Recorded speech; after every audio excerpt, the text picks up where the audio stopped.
Do y'all remember Treya? She was a girl that did natural hair tutorials and stuff like that back in the day, but she also had a series on her channel called Natural Hair Horror Stories. And baby, we need to bring that back. This is her and her babies. I was too afraid to send in my natural hair horror story back in the day. But today y'all about to hear it. I'm about to let that hurt go. It's important to note that I was a church kid. My dad was a deacon. We grew up in the church, went to almost every Sunday service, went to almost all the revivals, whether it was a school night or not. We also did the church trips, and we also went to all of the church festivities, using our tithes and offering, y'all, cooking and things like that at the church. It was a hot and sunny day, and the sun was beating on our back harder than a drummer on a Sunday service. And just like any it girl during the early 2000s, I was sporting my little hump and my little ponytail made with the tracks, the weed tracks, and you wrap it around. Your little natural hair, yeah, I had one of those. I had one of these. The activity that they had planned for this little church cookout shindig thing was a Velcro wall. One of these.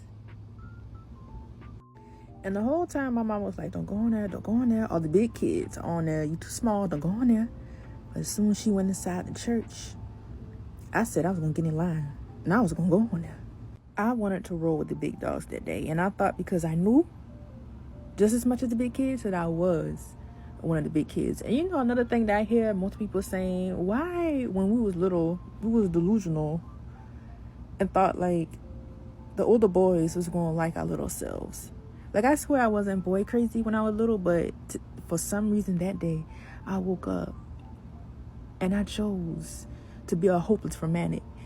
But another motivation that I had was to impress the older girls at my church because I thought they were it girls. I just, I wanted to fit in. So I'm in line watching everyone take their turn. And the way that everybody's flipping on this wall, you would think they were genuine acrobats. But then it comes to my turn and adrenaline is rushing through my blood. I suit up. And so I'm like, I got this. I jump on the wall and I came down. Ooh.